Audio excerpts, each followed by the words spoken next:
Hello friends, welcome my channel. I hope आप लोग बहुत अच्छे से होंगे, गार्डनिंग बहुत अच्छे से कर रहे होंगे। तो समर का सीज़न शुरू हो गया है, तो आप इस समय अच्छा समय है, समर वाले प्लांट ग्रो कर सकते हैं और सीड भी जर्मिनेट कर सकते हैं। तो आज हम इस टॉपिक पे बात करते हैं कि हमारे पौधे में फ्लावर्स क्यों गिर जाते हैं, इसका रीज़न क्या है और इसके उपाय क्या हैं, इस बारे में हम आपको बताते हैं। तो कोई स्वस्थ पौधा होगा और अचानक से फूल गिराने लगेगा तो पौधों की शाखा से फूल गिरने को फ्लावरिंग ड्रॉप कहते हैं या बॉल्सम ड्रॉप कहते हैं। लौकी या तुरई के जो फूल होते हैं, अक्सर जो नर होते हैं, नर फूल वो परागण के बाद गिरना स्वाभाविक है कि अगर वो उसमें नर फ्लावर होंगे तो वो गिर जाएंगे।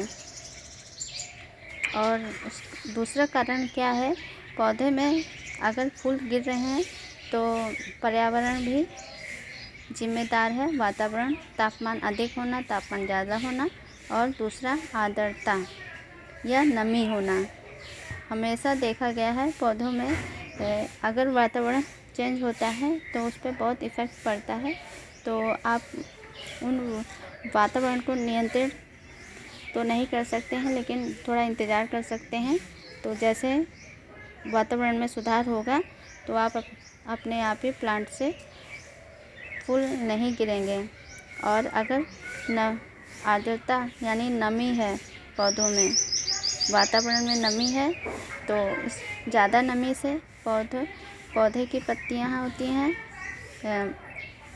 हमेशा अगर पानी डालते रहेंगे तो पौधे की पत्तियां नमी के कारण ज़्यादा पानी जो जड़ें हैं वो शोषित नहीं कर पाएंगी और जड़ें सड़ने लगेंगी। अगर नमी की कमी है तो पौधे की पत्तियां सूखने लगेंगी। इस वजह से फूल जो है पौधा झड़ने लगता है। तो वातावरण में नमी की कमी या अधिक से वायु परिसंचरण यानी कि वायु का आवागमन के कारण पौधे मुरझाने लगते हैं या सूखने लगते हैं। तो इस वजह से फूल गिरने लगते हैं।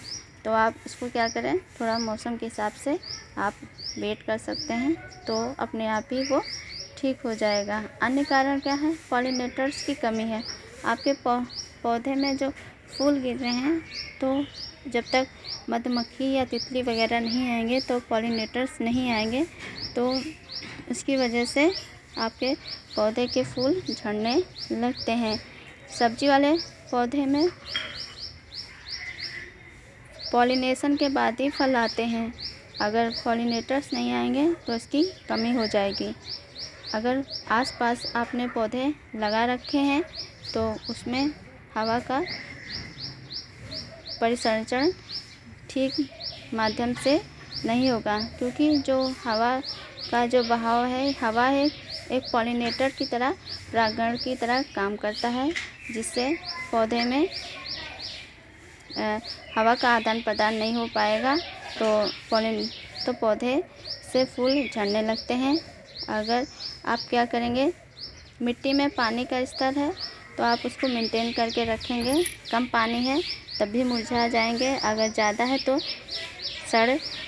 ज़्यादा होने पर उनकी जड़ें जो हैं सड़ने लगती हैं। गमले का आकार भी आप ज़्यादा इफ़ेक्ट करता है पौधे के फूल झड़ने में। गमले का आकार अगर कम है तो उसमें भी जड़ें विकसित नहीं हो पाती हैं और वो तभी फूल उसके मुरझाने लगते हैं और गिर जाएंगे। अगर आपके प्लांट में पोषक तत्व की कमी है तभी आप फूल जो हैं प्लांट से गिरने लगते हैं। तो पोषक तत्वों की कमी नहीं होनी चाहिए। अगर आप पौधे में नाइट्रोजन अधिक है तो पौधे की पत्तियां ज़्यादा लंबी हो जाएंगी और उसकी वजह से फूल से फल का उत्पादन कम हो जाएगा और फूल भी झड़ने लगेंगे।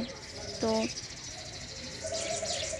उसकी अगर नाइट्रोजन की कमी है या पोषक तत्व की कमी है तो शाखाएं कमज़ोर हो जाएंगी, तो उसमें पर्याप्त रूप से फूल नहीं लग पाएंगे।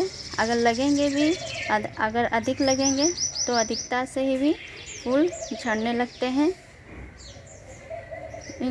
इनको कैसे रोकें? अगर तापमान आप नियंत्रित नहीं कर सकते हैं, लेकिन अगर गर्मी में लू वगैरह है तो पौधों को आप लू से बचाने के लिए उसको छायादार स्थान पे रख सकते हैं।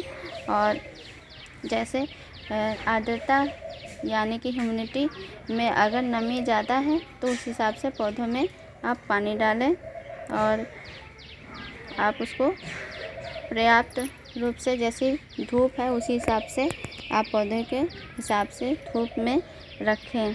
और आप पौधे में फूल झड़ने से उपाय ये भी हो सकते हैं कि पॉलिनेटर्स को आकर्षित करने के लिए आप फूल के प्लांट, सब्जियों वाले प्लांट के आसपास रहें, जिससे मधुमक्खियाँ और तितलियाँ वगैरह पॉलिनेटर्स आते रहें और ज़्यादा से ज़्यादा फूल उत्पादन, जब परागण होगा तभी फल बनेंगे। और पौधों को हमेशा थोड़ी दूरी के आसपास पौधों को लगाना चाहिए, तभी फूल नहीं झड़ेंगे। और मिट्टी में आवश्यकता अनुसार पानी डालें। और आपका पौधा अगर देखते हैं कि उसमें फूल ज़्यादा झड़ रहे हैं, फूल नहीं आ रहे हैं, तो आप पौधों की प्रूनिंग भी कर सकते हैं, जिसकी वजह से आप जो सड़ी गली जो पत्तियां हैं पीली पड़ रही हैं उसको भी हटा सकते हैं। आप प्रूनिंग करिए और थोड़े दिनों के बाद उसमें से नए नए पोपल पत्तियां निकलने लगेंगी और उसके बाद पौधे में तो फूल झड़ने का ये भी कारण है कि उसके ज़्यादा टहनी हो रही हैं, ज़्यादा तने हो रही हैं, तो इस वजह से फूल झड़ रहे हैं।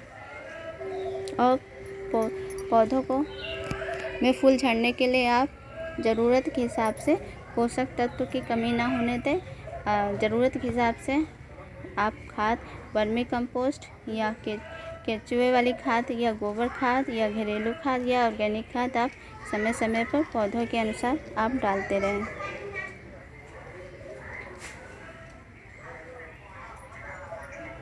आई होप आपको आज का वीडियो पसंद आया, तो प्लीज़ इस वीडियो को लाइक करिए, कमेंट करिए, शेयर करिए। चैनल पर नए हैं तो प्लीज़ चैनल को सब्सक्राइब कर लीजिए। अपना तथा अपनों का ध्यान रखिए।